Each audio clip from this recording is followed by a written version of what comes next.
बिस्मिल्लाहिर्रहमानिर्रहीम। My dear student, अस्सलाम वालेकुम। आप देख रहे हैं math with Yasir Arafat. Dear student, exercise 3.4 पे आज हम 7th लेक्चर डिलीवर करने जा रहे हैं। क्वेश्चन नंबर 13 कह रहा है find d Y upon D x. आपको इक्वेशंस दे रखी हैं, पैरामेट्रिक इक्वेशंस। पैरामेट्रिक इक्वेशंस क्या है, हमने फैक्ट चैप्टर 2 में इस बारे में डिटेल में डिस्कस किया हुआ है। X and Y are equal to the third variable, those equations are called parametric equation, और वो जो थर्ड वेरिएबल होता है वो उसका पैरामीटर कहलाता है। अब यहाँ देखें एक्स और वाई किसकी इक्वल है, एफ ऑफ टी के। तो टी क्या है, पैरामीटर है, ठीक है ना। यहाँ थीटा क्या है, पैरामीटर है। तो X is equal to F of theta और Y is equal to F of theta, मतलब ये फंक्शन दिया हुआ है। यहाँ एक्स क्या है, एफ ऑफ टी है, यहाँ वाई क्या है, एफ ऑफ टी है, ठीक है ना। तो x and Y are equal to the third variable, then third variable is called its parameter and those equations are called parametric equations. Parametric equation से dy अपॉन dx कैसे निकालते हैं, आइए आपसे हम डिस्कस करते हैं। पहले a is equals to sine theta, differentiate करते हैं विद रिस्पेक्ट टू x और with respect to theta, sorry. तो पहले आपने ऑपरेटर अप्लाई करना है, तो अब d अपॉन डी थीटा आएगा, ठीक है। तो ये हो गया d upon D theta, a sine theta. आप कांस्टेंट को बाहर भी लिख सकते हैं, ये ख्याल रखिएगा। तो x का डेरिवेटिव क्या होगा, dx अपॉन डी थीटा। अब ख्याल रहे कि आप x डिपेंडेंट है, तो जिसकी रिस्पेक्ट डेरिवेटिव कर रहे थे वो उसका डेरिवेटिव 1 की इक्वल हो। जैसे थीटा का डेरिवेटिव क्या होगा, 1 होगा। अगर विद रिस्पेक्ट टू x कर रहे हैं तो x का डेरिवेटिव क्या होगा, 1 होगा।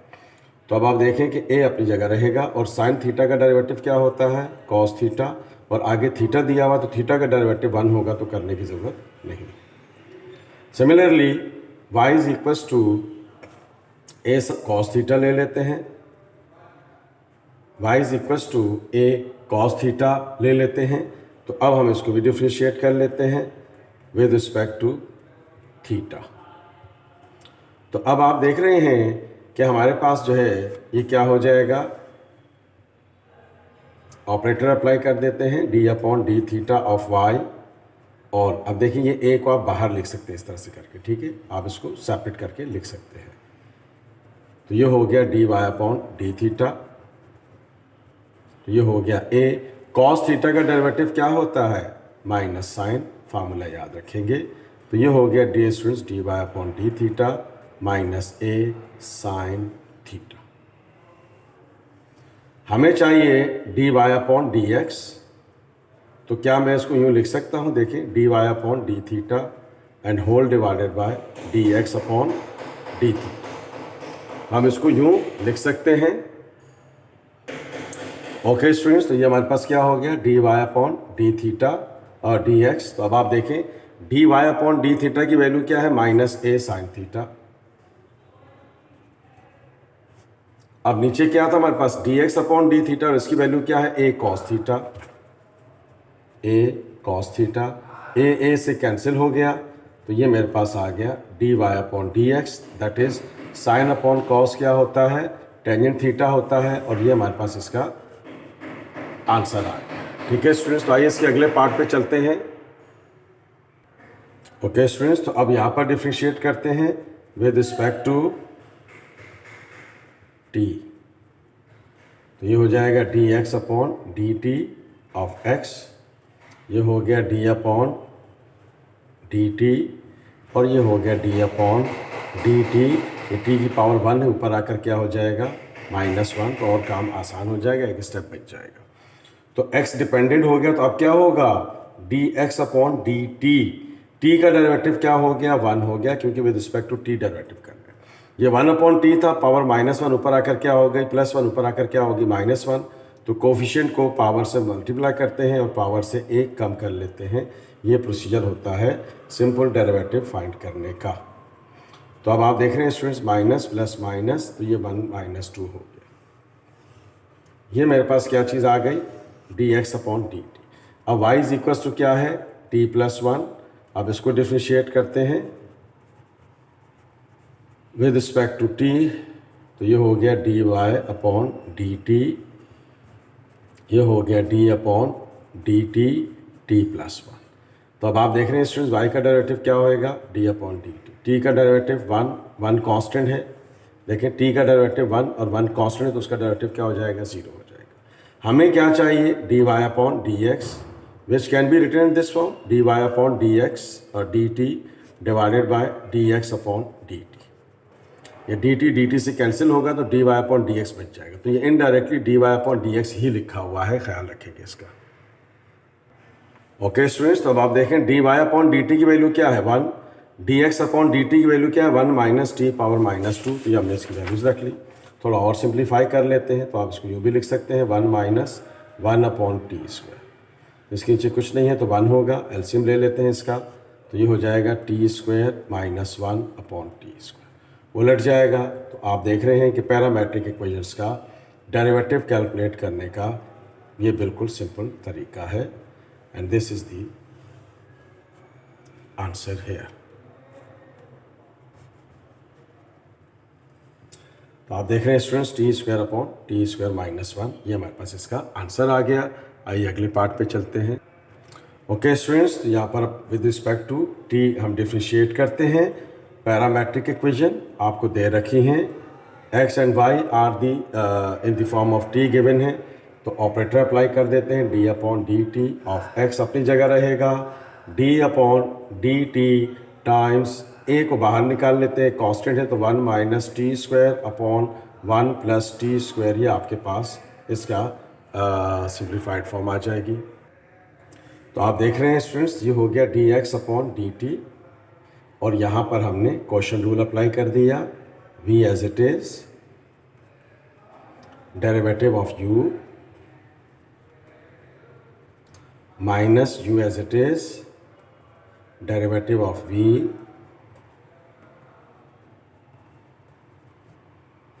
whole divided by v square 1 plus t square to the whole square।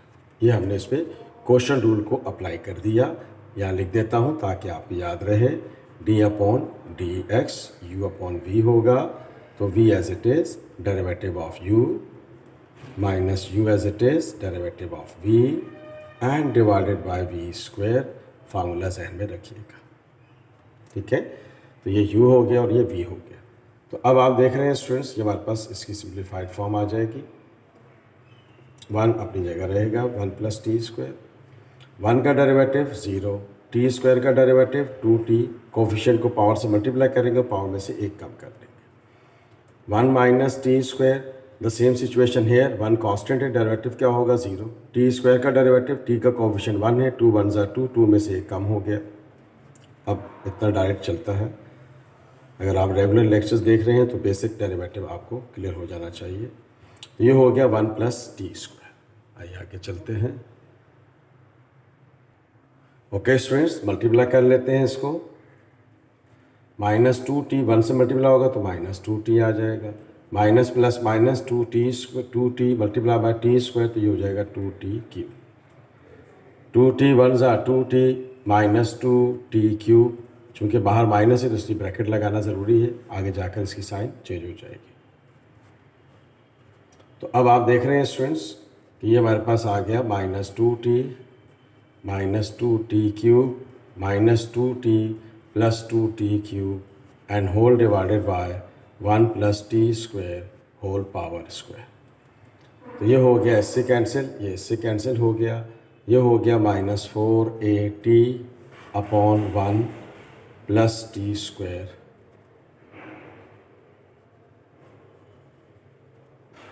आप देख रहे हैं कि ये D x upon D T का हमने डेरिवेटिव निकाल लिया। अब आइए हम y का डेरिवेटिव निकालते हैं।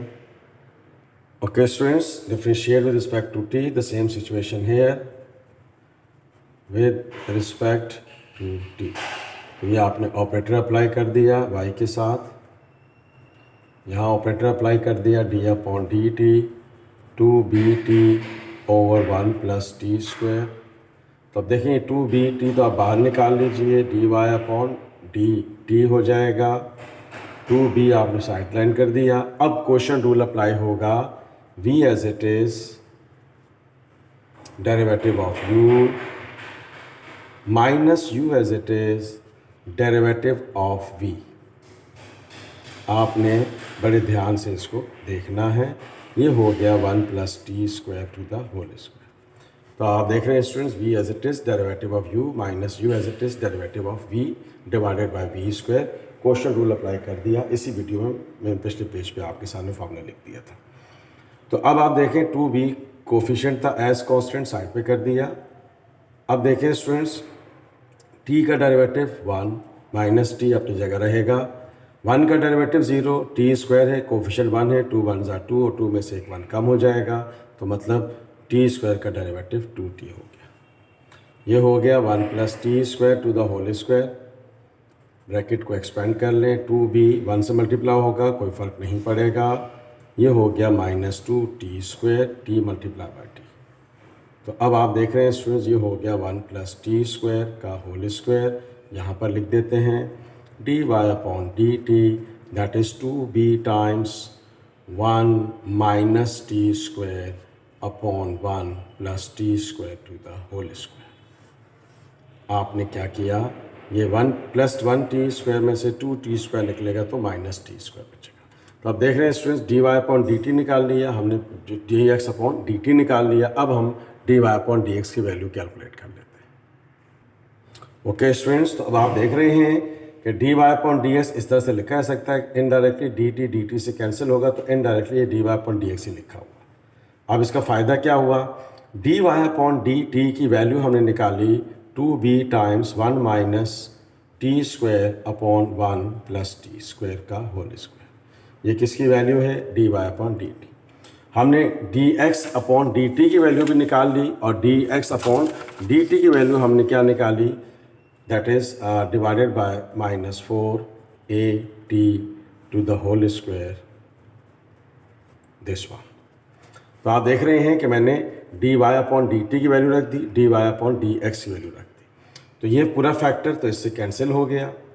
तो आपके पास क्या बच गया, d Y upon D x, ऊपर क्या बच गया 2b 1 माइनस टी स्क्वायर, नीचे क्या बच गया माइनस 4a t।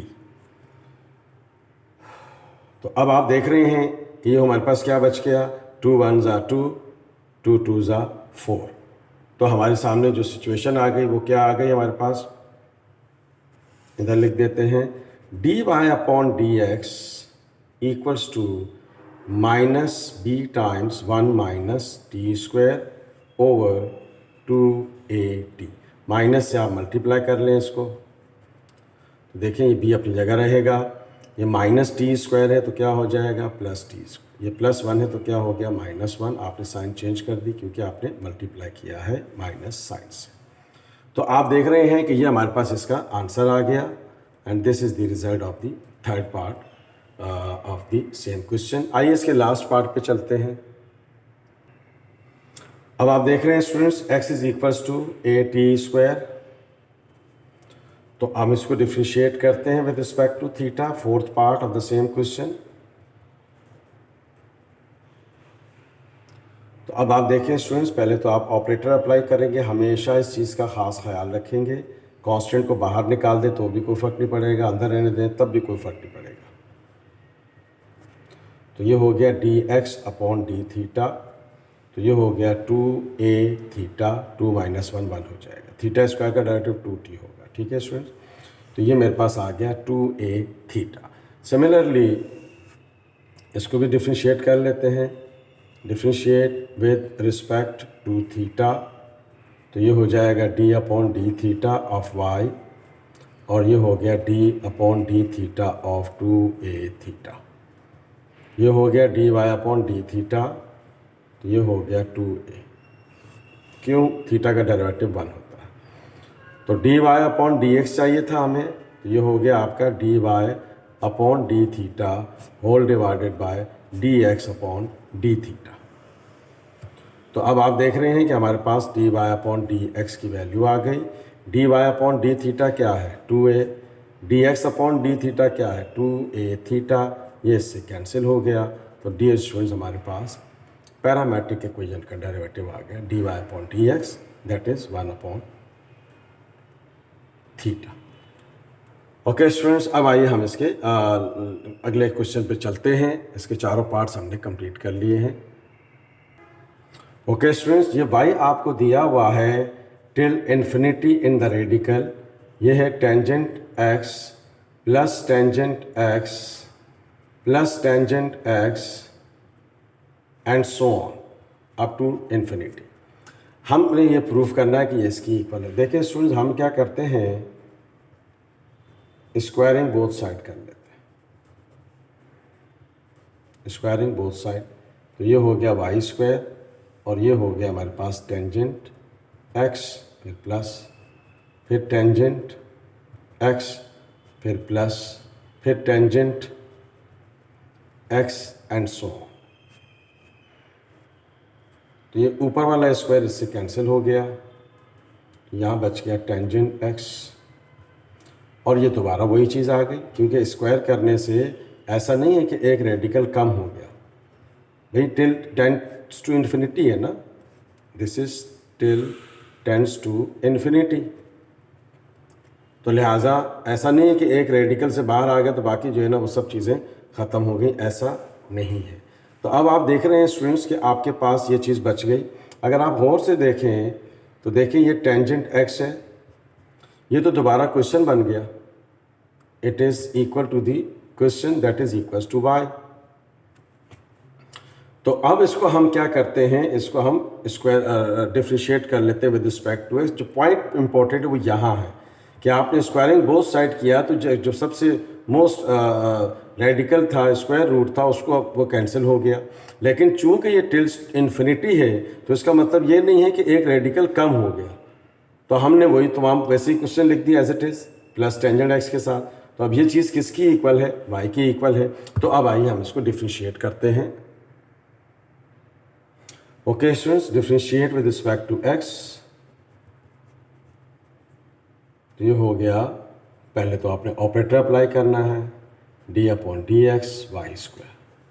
फिर यहाँ पर भी यही काम करना है, d upon D x tangent x. फिर यहाँ भी यही काम करना है, d tangent d Y upon D x. अब देखिए स्टूडेंट्स, वाई स्क्वायर का डेरिवेटिव कोफिशिएंट को पावर से मल्टीप्लाई किया और पावर से एक कम कर दिया, ये पावर का किया। फिर हम किसकी टर्न आएगी, फंक्शन की, और फंक्शन क्या दिया हुआ वाई, और वाई का डेरिवेटिव क्या होता है, D Y upon D x. अब यहाँ पर आइए टेंजेंट एक्स का डेरिवेटिव क्या होता है, सेक स्क्वायर एक्स, और वाई का डेरिवेटिव क्या होता है, D Y upon D x. The same situation here as well, ये हो गया d Y upon D x two y. तो आइए इसको थोड़ा रीअरेंज कर लेते हैं, ये plus d Y upon D x इधर आकर क्या हो जाएगा, minus d Y upon D x हो जाएगा।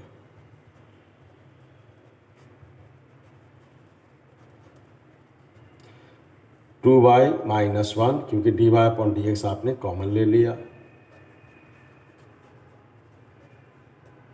तो आप देख रहे हैं कि ये हमारे पास क्या आ गया, इसका आंसर आ गया।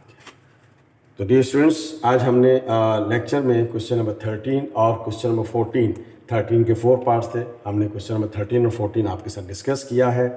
डियर स्टूडेंट्स, प्ले लिस्ट बनी हुई है, आप जिस भी क्लास के स्टूडेंट हैं आप उस प्ले लिस्ट में जाएंगे तो आपसे कंसर्न वीडियोज़ आपको मिल जाएंगी। डिस्क्रिप्शन के अंदर भी आपको प्ले लिस्ट का लिंक दिया हुआ है, तो आप उसको भी गो थ्रू कर सकते हैं। If you like this video please share it and subscribe my channel math with Yasir Arafat. दुआ में याद रखिएगा, दोस्तों के साथ वीडियो ज़रूर शेयर कीजिएगा, सब्सक्राइब करना नहीं भूलिएगा। थैंक यू सो मच, अल्लाह हाफिज़।